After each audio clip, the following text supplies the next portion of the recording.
नमस्कार, आप देख रहे हैं पॉलिटिकल आइडिया और मैं हूं प्रदीप कुमार। मित्रों, आज हम बात कर रहे हैं तेलंगाना के योगी, हिंदुत्व के फायर ब्रांड चेहरा नेता और गौशामहल विधानसभा सीट से लगातार 3 बार चुनाव जीतने वाले ठाकुर राजा सिंह की। ठाकुर राजा सिंह मूल रूप से उत्तर प्रदेश के रहने वाले हैं। ये लोग निजाम काल में उत्तर प्रदेश से हैदराबाद चले गए थे, लेकिन ये ठाकुर राजा सिंह लोध राजपूत जाति से आते हैं, जो उत्तर प्रदेश में आप कह सकते हैं कल्याण सिंह, जिस भारतीय जनता पार्टी के पूर्व मुख्यमंत्री कल्याण सिंह जिस समाज से आते थे, उमा भारती लोध राजपूत समाज से आती है। उसी जाति से आने वाले ठाकुर राजा सिंह उर्फ टी राजा सिंह ने भारतीय जनता पार्टी से इस्तीफा दे दिया है। ये भारतीय जनता पार्टी के लिए तेलंगाना में बहुत ही बड़ी क्षति है। टी राजा सिंह, आपको याद होगा, वो पहले व्यक्ति हैं आंध्र प्रदेश में जो ओवैसी बंधुओं को मुंहतोड़ जवाब दिया करते हैं। खुलेआम ठाकुर राजा सिंह उर्फ टी राजा सिंह ये कहा करते हैं कि तेलंगाना में हिंदू मुस्लिम भाई भाई की राजनीति नहीं चलती, बल्कि वहां पर हिंदू मुसलमानों के लिए चारा होते हैं, इसीलिए वहां पर कोई भाईचारा की राजनीति नहीं चल सकती।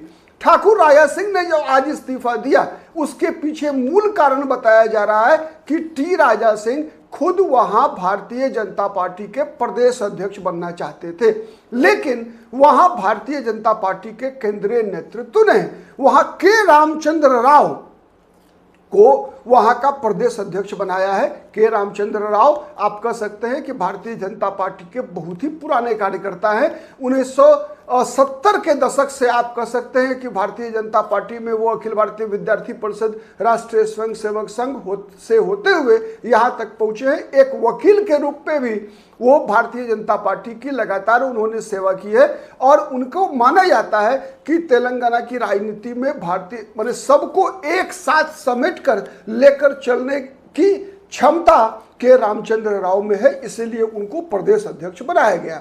लेकिन दूसरी तरफ टी राजा सिंह का कहना है कि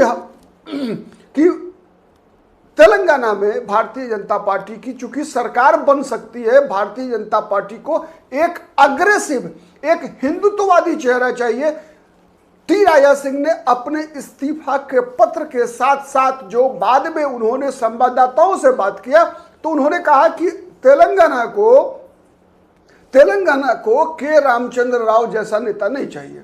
तेलंगाना को चाहिए नरेंद्र मोदी, अमित शाह और योगी आदित्यनाथ जैसा चेहरा चाहिए।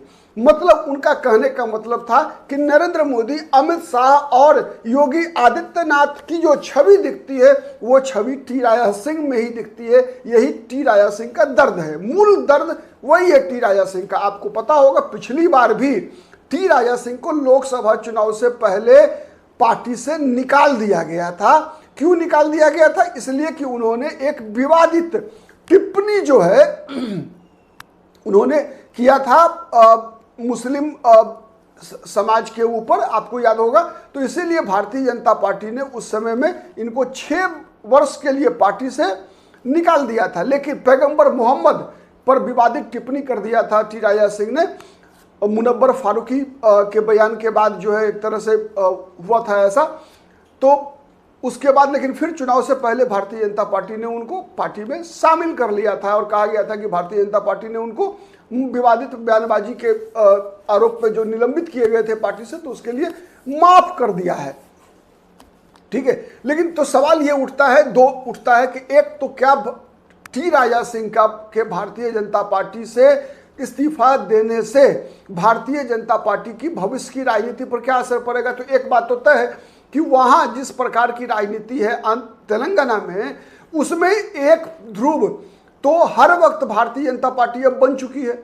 वहां जो ट्रायंगुलर फाइट जो हुआ पिछले विधानसभा चुनाव में भी, लोकसभा चुनाव में भी, मतों के आधार पर मैं कह रहा हूं, सीटों के आधार पर तो आमने सामने की टक्कर दिखी लगभग कांग्रेस और भारतीय जनता पार्टी, लेकिन मत प्रतिशत के आधार पर ट्रायंगुलर फाइट हुआ। वहां पर भारतीय जनता पार्टी, बीआरएस जो पहले टीआरएस हुआ करता था केसी चंद्रशेखर राव का, और कांग्रेस पार्टी के बीच में एक बात तय है कि कांग्रेस पार्टी को भी नया जीवन वहां पर रेवंत रेड्डी ने दिया है। जिस प्रकार का शासन रेवंत रेड्डी कर रहे हैं, इससे एक बात तय है कि वहां पर जो तीसरी शक्ति का जो स्थान है उस जगह को एक तरीके से लगभग रेवंत रेड्डी ने समाप्त कर दिया। उसका परिणाम भी आप देख रहे हैं कि खुद केसीआर के बाल बच्चे जो हैं कभी भाजपा में जाने की बात करते हैं, कभी कांग्रेस में चले जाने की बात करते हैं। तो ऐसा वहां पर हो रहा है। तो इससे स्पष्ट दिख रहा है कि अब तेलंगाना की राजनीति ध्रुवीकृत हो चुकी है, दो भागों में बंट चुकी है। और जब ये दो भागों में बंटने की बात आती है तो निश्चित रूप से तेलंगाना की राजनीति के बंटवारे का सबसे मूल आधार वहां पर कुछ भी होगा तो वो होगा धार्मिक ध्रुवीकरण। और इस धार्मिक ध्रुवीकरण के प्रतीक के रूप में टी राजा सिंह की लगातार 10 से 15 वर्षों से एक पहचान बनी हुई है, जो पहचान मुख्यमंत्री बनने से पहले योगी आदित्यनाथ की उत्तर प्रदेश में हुआ करती थी कि कभी भी वो पार्टी के मुख्य धारा में, आप नहीं कह सकते कि प्रदेश अध्यक्ष या विधायक दल का नेता या कुछ ऐसा जिम्मेवारी का पद नहीं मिला था, लेकिन एक पोस्टर बॉय पार्टी के हुआ करते थे। योगी आदित्यनाथ उत्तर प्रदेश में गोरखपुर के सांसद रहते हुए भी उसी तरीके से टी राजा सिंह को अब तक न विधानसभा में न पार्टी के स्तर पर कोई बहुत बड़ी जिम्मेवारी मिली है। लेकिन एक बात तय है कि वो पार्टी के लगातार चेहरा जो है वो बने हुए हैं, अपने बयानों से तेलंगाना की राजनीति में लगातार हलचल मचाए रहते हैं। तो इस हलचल को अगर कहीं ना कहीं अगर ये बंद हो गई तो एक बात तय है कि भारतीय जनता पार्टी के लिए ये नुकसान होगा।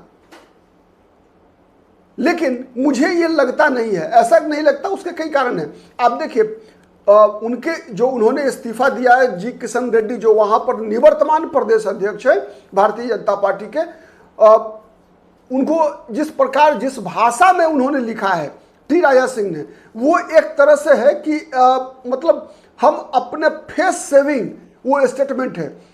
उन्होंने कहा कि आप मेरे इस्तीफा को विधानसभा अध्यक्ष को भेज दीजिए, मतलब वो खुद विधानसभा अध्यक्ष को अपना इस्तीफा देने नहीं गए, नंबर 1।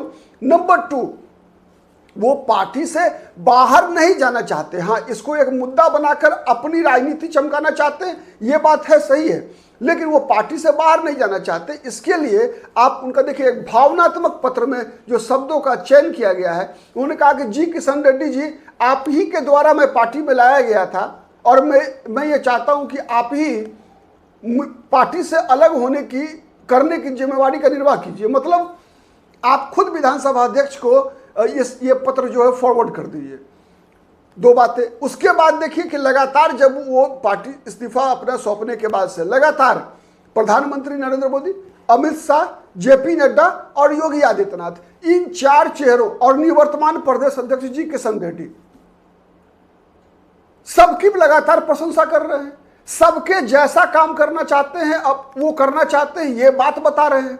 वो ये बता रहे हैं कि ये उनको खुद प्रदेश अध्यक्ष बनने की जल्दी नहीं है, बल्कि वो चाहते हैं कि कार्यकर्ताओं के पसंद का प्रदेश अध्यक्ष बने वहां पर कोई, ठीक है, कार्यकर्ताओं की इच्छा के अनुसार बने, ठीक है। तो ये चीजें जो जिस प्रकार की बयानबाजी टी राजा सिंह कर रहे हैं, उससे ये चीज स्पष्ट है कि वो पार्टी से बाहर नहीं जाना चाहते।